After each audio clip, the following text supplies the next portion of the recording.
আমরা সরকারকে অনুরোধ করব, সীমান্তে যতগুলো খুন হয়েছে ভারত সরকার করেছে, খুনি সন্ত্রাসী বাহিনী বিএসএফ করেছে, সরকারকে বলবো আন্তর্জাতিক আদালতে যাওয়ার জন্য।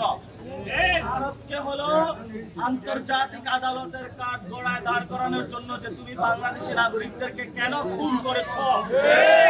ভারত একটা খুনি রাষ্ট্র, বিএসএফ একটা খুনি বাহিনী। এই খুনি বাহিনী থেকে, খুনি রাষ্ট্র থেকে বাংলাদেশের নাগরিকদেরকে রক্ষা করতে হবে। এই জন্য আমাদের বাংলাদেশের যারা সেনাবাহিনী রয়েছে, বিজিবি রয়েছে, ভালো পুলিশ অফিসার যারা রয়েছে, তাদেরকে আমাদের শক্তিশালী করতে হবে। আপনি বিজিবির হাতে হলো খেলনা পিস্তল ধরায় দিবেন আর বলবেন সীমান্ত রক্ষা করবো, এইসব চলবে না।